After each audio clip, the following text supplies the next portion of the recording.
Second था।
Hello, good morning, dear student. So today I'm start unit number 4. Name is the algorithm, state machine, and programmable logic devices. Okay, so इसका short form है ASM and PLD. Okay, so unit number 4, which is based on the ASM chart and PLD devices. Okay, so unit छोटा है, easy है, please concentrate करो. Okay, so syllabus है algorithm state machine. Okay, जिसमें first है concept है finite state machine and SM मतलब क्या, देन एसएम चार्ट्स, उसके notation, then how to construct SM chart. Okay, so कैसे डिजाइन करना पहले ये देखना है, एंड देन सीक्वेंशियल सर्किट के लिए एसएम चार्ट डिजाइन करना है. ओके, देन नेक्स्ट है PLD devices. So what is mean bye PLD, how to make a ROM as the PLD, then programmable logic array या programmable array logic, मतलब यहाँ पर एक ही डिफरेंस है PLA and PAL. तो ये क्या है ये देखना है, एंड देन लास्ट टॉपिक है इसका डिजाइनिंग करना है, designing the combinational circuit using the PLD. Okay, so इस यूनिट में अगेन हमने अभी तक जितने यूनिट्स पढ़े, यूनिट नंबर 1, 2, 3, वहां तक हमने क्या देखा, फर्स्ट यूनिट में बेसिक देखा था, सेकंड यूनिट में कॉम्बिनेशनल सर्किट देखा था, थर्ड यूनिट में सीक्वेंशियल सर्किट देखा, राइट. आज इस यूनिट में हम देखेंगे कुछ advance techniques. Okay, so using the ASM chart में सीक्वेंशियल सर्किट के लिए एएसएम चार्ट कैसे डिजाइन करना ये मैं बताने वाली. ओके, तो आपको पता है प्रोग्रामिंग लैंग्वेज में फ्लो चार्ट होता है, जो भी एल्गोरिथम रहता है उसका फ्लो चार्ट हम डिजाइन करते हैं, राइट. सो यहाँ पर डिजिटल सर्किट के लिए अगर मुझे कुछ चार्ट बनाना है तो it is called the ASM chart. Okay, and then मतलब यहाँ पर सीक्वेंशियल सर्किट का यूज हम करेंगे, एंड देन जो भी कॉम्बिनेशनल सर्किट है उसको हम कैसे डिजाइन कर सकते हैं यूजिंग पीएलडी. सो पीएलडी का लॉन्ग फॉर्म है प्रोग्रामेबल लॉजिक डिवाइस. सो लॉजिक डिवाइस तो ओके था, लेकिन यहाँ पर जो वर्ड आया है प्रोग्रामेबल, मतलब अब हम उसको क्या करें, थोड़ा सा मैनिपुलेट करें, चेंज करें, जो भी सर्किट है वो सर्किट से आगे हम एक स्टेप्स आगे जा रहे हैं, प्रोग्रामिंग के थ्रू तरफ जा रहे हैं. ओके, सो ये दोनों भी कंसेप्ट सीक्वेंशियल कॉम्बिनेशनल सर्किट कैसे डिजाइन करना है using ASM chart, using PLD, इस यूनिट में हम ये पूरा देखने वाले हैं. Okay, so let's start. So what is mean bye finite state machine, यहाँ पर सिर्फ एक कंसेप्ट याद रखना है, what is mean bye finite state machine. So finite का मीनिंग आपको पता है कि fix number of state. Okay, and machine मतलब devices. Okay, a synchronous sequential circuit is also known as the finite state machine. Okay, so what is meant by synchronous sequential circuit, ये हमने last unit number 3 में हमने देखा था कि there are two types of a sequential circuit. Okay, first one is the asynchronous sequential circuit and second one is the synchronous sequential circuit. Okay, so synchronous sequential circuit में क्या होता है, इसका जो भी आउटपुट है उसका इनपुट पर एंड इसके पास्ट आउटपुट पर डिपेंड रहता है. ओके, सो फाइनल तो सीक्वेंस सिंक्रोनस सीक्वेंशियल सर्किट को ही क्या बोलते हैं, finite state machine, short form है एसएम.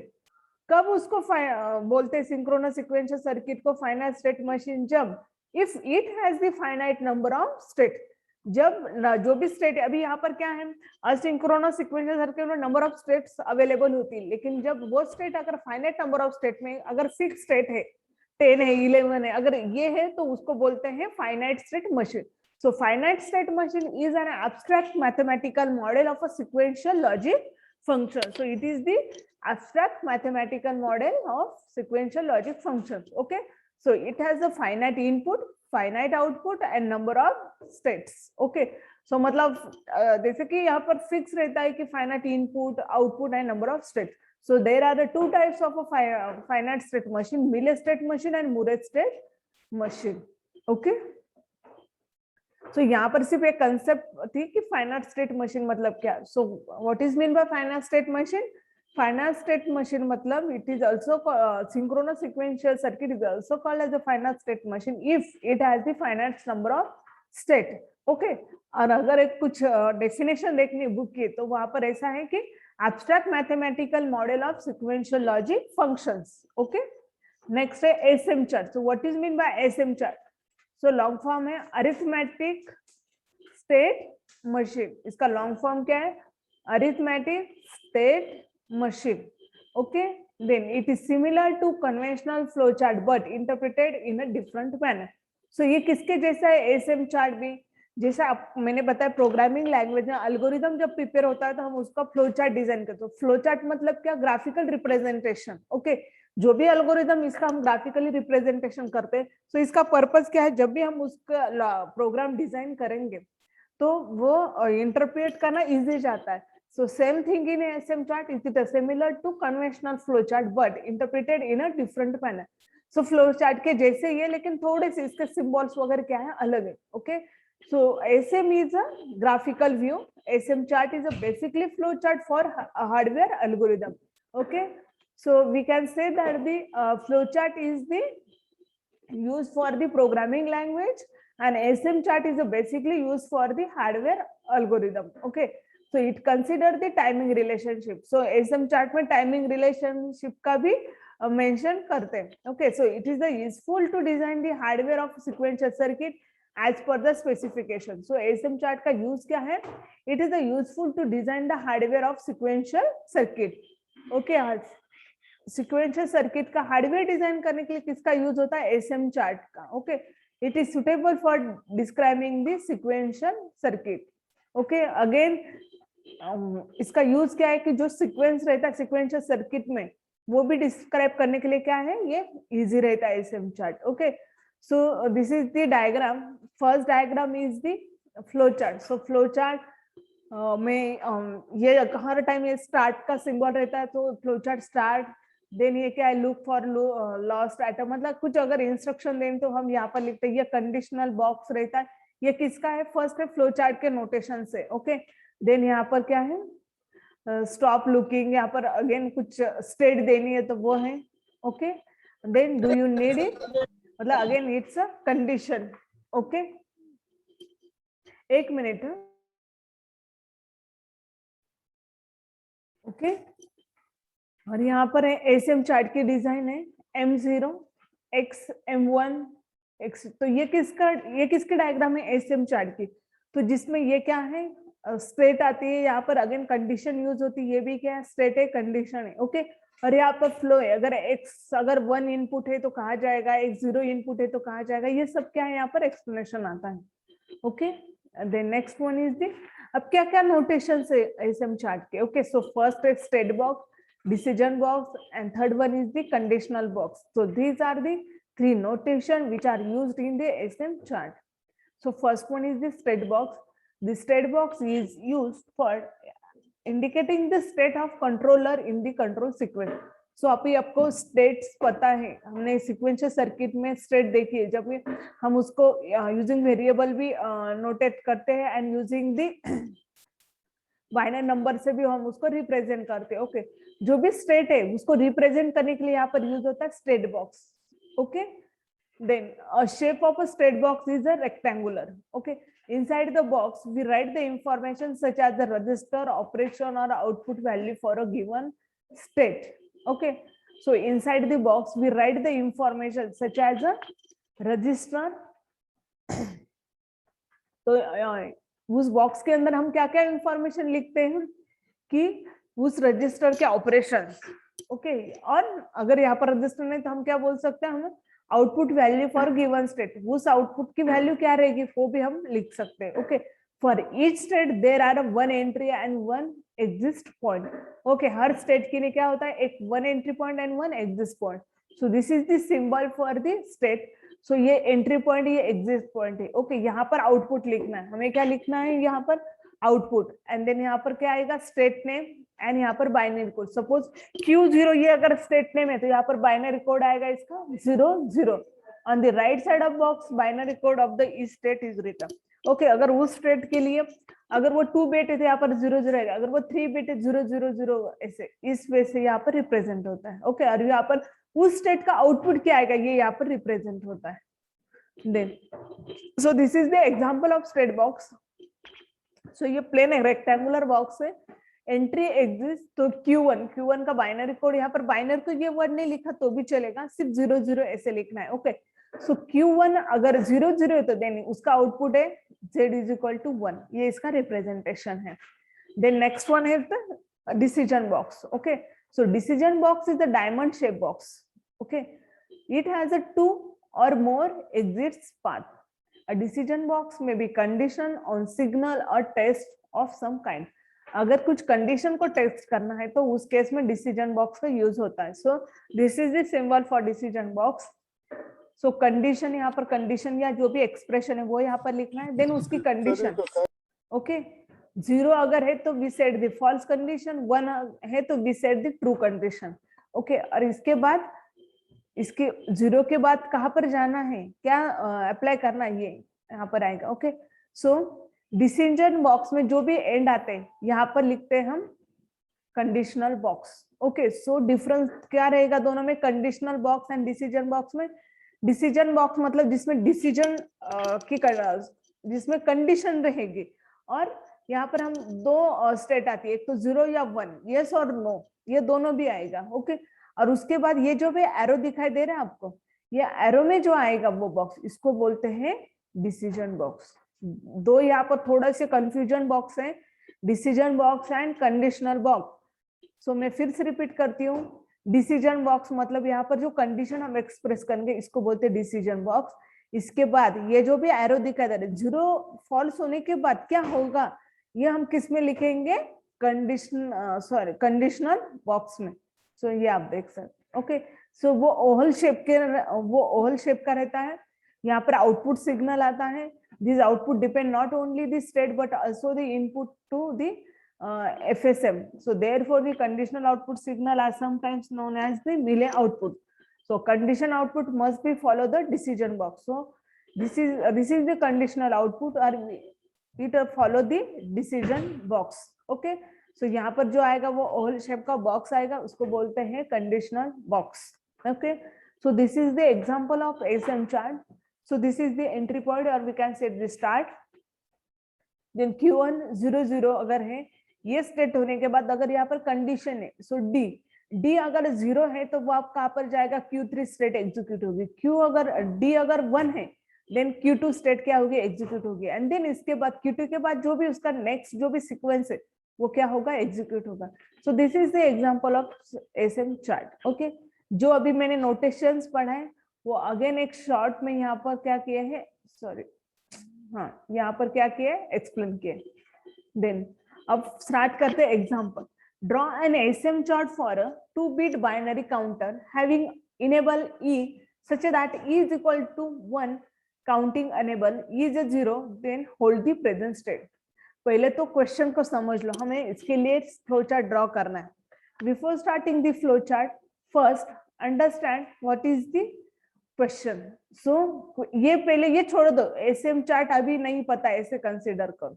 ओके, अब क्या कंसिडर करना है, क्वेश्चन क्या है, 2-bit binary counter. 2-bit binary counter. So 2-bit binary counter मतलब क्या, कितनी स्टेट आएगी 2-bit में, 4 स्टेट. सो कौन कौन सी आएगी, 0 0 0 1 1 0 एंड 1 1, ये स्टेट आएगी. ओके, सो ये काउंटर है, ये वहां पर 4 स्टेट है, ये काउंटिंग होगी. लेकिन यहाँ पर क्या है, हैविंग इनेबल लाइन दी है. कौन सी इनेबल लाइन दी, ये क्या है, इस केस में ई इनेबल लाइन है. ओके, तो ये क्या होगा, ये अगर 1 है, ये क्या है 1 है, देन काउंटिंग इनेबल. सो ये अगर 1 है देन काउंटिंग होगी. और अगर ये 0 है, इफ ये इज अ 0 देन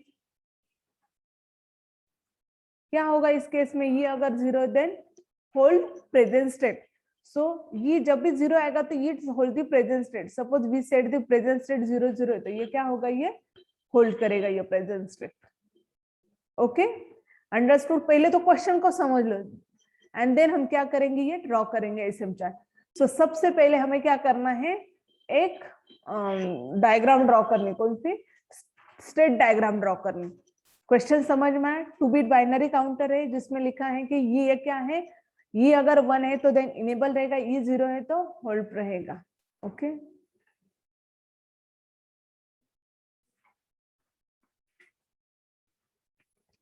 अब यहाँ पर देख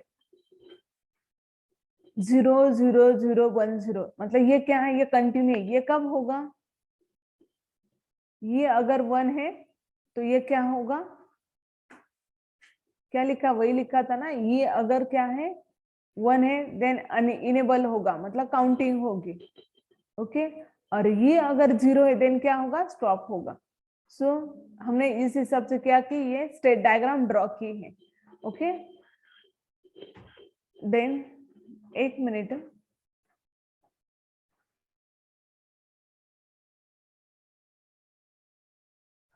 ओके। सो फर्स्ट, अब इसके लिए एसएम चार्ट डिजाइन करना। ओके, सो फर्स्ट स्टेट है, अभी हम क्या करें, इसके लिए हम लिखेंगे Q1।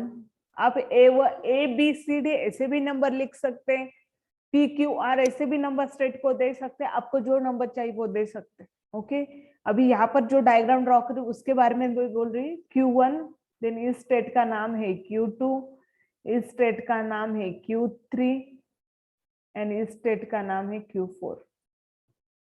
ओके, देन अब ये स्टेट बॉक्स है। ओके, सो स्टेट बॉक्स में यहाँ पर अभी ऐसे कुछ लिखा नहीं कि आउटपुट क्या रहेगी, आउटपुट के बारे में बिल्कुल भी कुछ भी नहीं है। सो आउटपुट का या मतलब इन बिटवीन यहाँ पर कुछ भी नहीं लिखना है आपको, कुछ भी नहीं। ओके, सो Q1 देन 0 0। ओके, देन इसके बाद ई को चेक करें हम, ये अगर 1 है देन नेक्स्ट स्टेज जाएगी, ये अगर 0 है तो देन क्या होगा, यहाँ पर कंटिन्यू यहाँ पर जाएगा। ओके, सो ये 1 है देन नेक्स्ट स्टेट, तो नेक्स्ट स्टेट क्या है, 0 0 के बाद क्या है, Q2, सो Q2 0 1। ओके, देन अगेन यहाँ पर क्या हो रहा है, अगेन कंडीशन चेक करने नेक्स्ट स्टेट में, ई 1 है देन नेक्स्ट स्टेट ई 0 है then again continue to present state, then E3 1 0। Okay, मतलब नेक्स्ट स्टेट Q3 का क्या नंबर है 1 0, सो वो लिखा।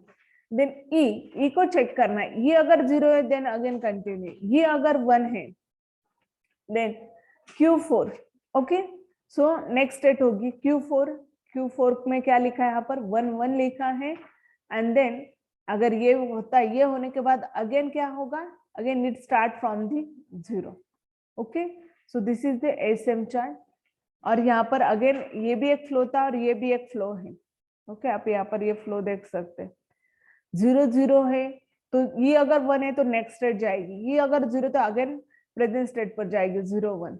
ओके, अगेन नीचे यहाँ पर अभी दिखाई नहीं दे रहा है लेकिन यहाँ पर क्या है 0 0 0 0 1 1 0 है, 1 0 में भी क्या है, ये 1 है तो यहाँ पर जाएगा, ये 0 है तो यहाँ पर 0 0 स्टेट पर जाएगा। ओके, 1 1 अगर है, ये 1 है तो नेक्स्ट स्टेट पर जाएगा, ये 0 है तो प्रेजेंट स्टेट पर जाएगा। ओके, अगेन ये 0 है तो वो अगेन प्रेजेंट स्टेट पर ही जाएगा। Okay, so this is the main state diagram. ये डायग्राम के बाद अपन हम अगर ये ड्रॉ करते तो बहुत इजी जाएगा। Okay, so this is the SM chart for the sequential circuit.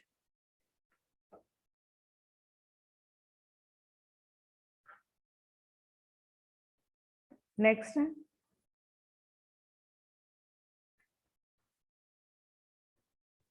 वो सेम था। नेक्स्ट में programmable logic devices. Okay, then so what is mean by PLD, उसका लॉन्ग फॉर्म है programmable logic device. Okay, so अभी तक हमने number of ISIS क्या है डिस्कस किए। Okay, for performing the ISIS का पर्पस क्या होता है, जो कि पर्टिकुलर कुछ टास्क के लिए वो डिजाइन होता है। जैसे मल्टीप्लेक्सर की आईसी हमने देखा, IC 74151, जिसका काम क्या था, अगर वो 8:1 मार्क्स अगर ऐसे है तो वो वही काम करेगी, जो मतलब 8 इनपुट्स देंगे 1 आउटपुट प्रोवाइड करेंगे, देन सिलेक्ट लाइन का यूज करेंगे। ओके, डीमक्स आईसी है 74138, मतलब डिकोडर आईसी वो 7413, तो वो भी डिकोडर का काम करे। मतलब अभी तो हमने क्या देखी कि वेरियस आईसी देखी जो कि उसका पर्टिकुलर टास्क परफॉर्म करने के लिए यूज होती है, राइट। सो ये जो भी आईसी वो क्या है, fix function IC. What is mean by fix function IC? Fix function IC मतलब क्या कि मल्टीप्लेक्सर की आईसी मल्टीप्लेक्सर का काम करेगी, एडर की आईसी ऐसे 7483 ये आईसी एडर का ही काम करेगी। एडर की आईसी मल्टीप्लेक्सर का काम करेगी क्या? नहीं। सो ये क्या है, जितनी आईसी अभी तक हमने सिलेबस में देखी है वो सब क्या है, फिक्स फंक्शन आईसी है। Okay, so design by the manufacturer in large. तो यहाँ पर बहुत सारे नंबर्स में उसको क्या करना पड़ता है, डिजाइन करना पड़ता है। To design a circuit, designer can select the IC for the circuit. So अगर मुझे कुछ सर्किट डिजाइन करना है तो डिजाइनर क्या करता है, उसके रिक्वायरमेंट के थ्रू क्या करता है, आईसी को सिलेक्ट करता है, राइट।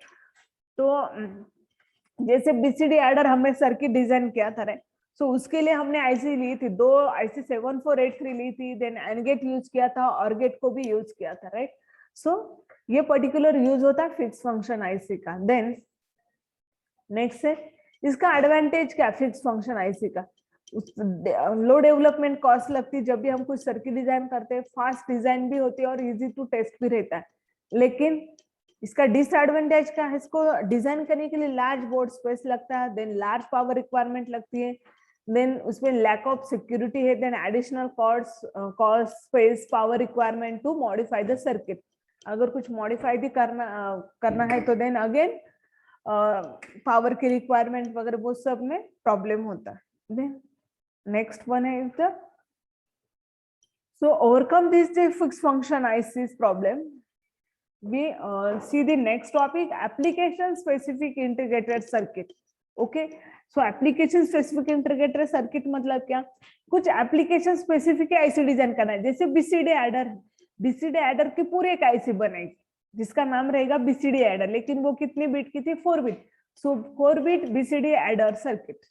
ओके, मतलब 4 bit BCD adder integrated circuit, ऐसा उसका नाम रहेगा। ओके, सो इसका क्या एडवांटेज है, अगर वैसा डेवलप करते हैं तो रिड्यूस रहेगा, स्पेस रिक्वायरमेंट क्या लगेगी, रिड्यूस, क्योंकि फिक्स ना, मतलब उसकी साइज भी कम लगेगी, हमें पावर रिक्वायरमेंट भी कम लगेगी, कॉस्ट भी कम, हमें कुछ ज्यादा आईसी भी ढूंढनी नहीं पड़ेगी, राइट। ना उसको टेस्टिंग को भी ज्यादा टाइम नहीं लगेगा क्योंकि ऑलरेडी टेस्टेड रहेगा, सिर्फ हमें इनपुट देना रहेगा।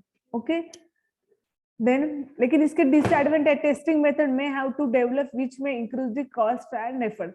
लेकिन अगर हाँ, और इसमें अगर है कि अगर उसकी टेस्टिंग मेथड अगर कुछ और डेवलप करनी है तो उसके लिए क्या लगेगी, कॉस्ट एंड एफर्ट्स। सो ये दोनों के ड्रॉबैक देखते हुए नेक्स्ट जो भी टॉपिक है वो है प्रोग्रामेबल लॉजिक डिवाइस। सो हमने इसमें फर्स्ट देखा फिक्स फंक्शन आईसी, देन हमने देखा एप्लीकेशन स्पेसिफिक आईसी, दोनों के एडवांटेज डिसएडवांटेज थे। अब ये दोनों के जो भी डिसएडवांटेज है वो ओवरकम करने के लिए नेक्स्ट जो भी आईसी वो प्रोग्रामेबल लॉजिक डिवाइस, मतलब ऐसे कुछ डिवाइस बनाना जो प्रोग्रामेबल रहेगा। मतलब अगर बीसीडी एडर अगर 4 बिट के लिए इतना सब कुछ किया हमने, अगर मुझे 8 बिट करना है तो अगर सब डिजाइन में मॉडिफिकेशन करना पड़ता, राइट। सो अगर यही अगर प्रोग्रामेबल रहता तो मैं क्या करती, सिर्फ उसका प्रोग्राम चेंज करती, 4 बिट के लिए क्या करती 8 बिट, सिर्फ इनपुट्स और अगर बढ़ा देती तो भी प्रॉब्लम सॉल्व होता, राइट। सो ये कहाँ पर ओवरकम होगा, प्रोग्रामेबल लॉजिक डिवाइस। ओके, सो इसमें ये दोनों के application specific and function specific जो आईसी, उसके सबके एडवांटेज इसमें है। Okay, it is a special type of IC which can be programmed by user as per their requirement.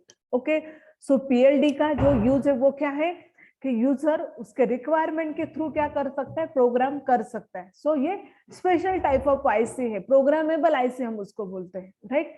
सो जैसे आपको सीडी पता है, ओके, सो सीडी को हम राइट भी कर सकते हैं, सेम थिंग। ओके, मतलब रीड ओनली सीडी जो रहती है, मतलब जहां पर हम कंटेंट को राइट नहीं कर सकते, तो वो आते हैं हमारे फिक्स फंक्शन आईसी में। और ये जो सीडी रीड भी कर सकते हैं, राइट भी कर सकते हैं, वो किस कैटेगरी में आते हैं, पीएलडी के टाइप में आते हैं। क्योंकि यूजर क्या करता है, उसको बार बार राइट भी कर सकता है। और अगर इसका एग्जांपल अगर लेना हमें पेन ड्राइव हम आपके रिक्वायरमेंट के थ्रू उसका कंटेंट क्या करते हैं, ऐड करते जाते हैं। ओके, जब आपको चाहिए तब आप उसको फॉर्मेट करते, जब चाहिए आप उसमें क्या करते, डेटा को क्या करते हैं, ऐड करते। Same thing in PLD. So PLD में ऐसा ही है, आपकी जैसे रिक्वायरमेंट है आपको वैसे आप क्या कर सकते हैं, सर्किट की डिजाइन चेंज करके आईसी को क्रिएट कर सकते। ओके, अगर आपको लगता है कि 8:1 मक्स बनाना है, 4:1 मक्स अगर बनाना है, तो आप आपके हिसाब से वहां पर वो बना सकते हैं। Okay, so PLD have the following advantages of fixed function: short design cycle, low development cost. And advantage over the fixed function IC: it reduction in a board space, reduction in a power requirement, design security, compact security, and higher switching speed. Then इसके advantage over the application specific IC: higher density, lower quantity production cost, reduction in a board space, reduction in a power requirement, and design security.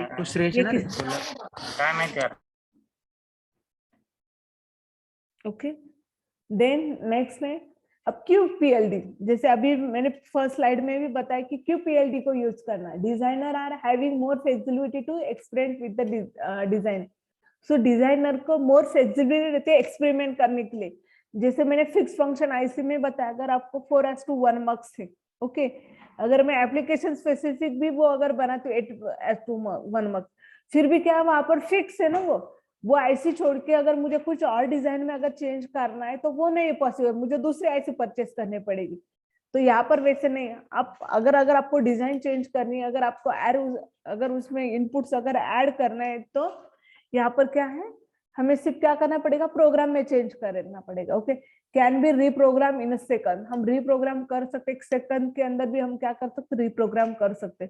सो इसमें इसीलिए यहाँ पर है कि जो भी ऐसे लिखा है ना, इसके जो भी एडवांटेज है, बोर्ड की स्पेस कम लगती है, पावर रिक्वायरमेंट कम लगती है, डिजाइन सिक्योरिटी है यहाँ पर। ओके, सो इसलिए ये सब क्या है यहाँ पर इसमें एडवांटेज है पीएलडी के। Okay, then large number of PLD have the produced by IC manufacturer with the variety of flexibility and options. So यहाँ पर large number of PLD की IC हम क्या कर सकते हैं, क्रिएट कर सकते हैं, जिसमें नंबर ऑफ फ्लेक्सिबिलिटी यहाँ पर क्या रहेंगे, अवेलेबल रहेंगे। Okay, the purpose of PLD device is to permit the elaborate the digital logic design to be implemented by the user in the single device. So एक सिंगल डिवाइस के भी अंदर क्या कर सकते हैं, यूजर को ऐसे परमिशन दिए कि हम नंबर ऑफ डिजाइन क्या कर सकते हैं, इम्प्लीमेंट कर सकते हैं। और यहाँ पर अगेन आगे और उसमें एडवांस ऐसे भी can be erase electrically and reprogram with the new design, making them very well suited for the academic and prototyping. Okay, so again हम उसको इलेक्ट्रिकली इरेज भी कर सकते हैं, जैसे मैंने रीराइट से का बताया आपको। अगेन आप वो पूरे कंटेंट पूरे डिलीट भी कर सकते हो, उसमें कंटेंट ऐड भी कर सकते हैं। ये सब किस में पॉसिबल है, पीएलडी में। Okay, so what are the types of PLD? Okay, so PLD के टाइप्स है, फर्स्ट है read only memory, programmable array logic, programmable logic array, complex programmable logic device and field programmable gate array. ये 1-2 minute में इसको देखो। Okay, मैं इसके related एक क्वेश्चन पूछने वाली हूँ। ओके, एसएम का 1-2 क्वेश्चन मैं पूछने वाली हूँ, एंड पीएलडी के ये टाइप्स एंड एसएम के नोटेशंस। ओके, आप मतलब याद करो, तब तक मैं आपको अटेंडेंस शेयर करती हूँ।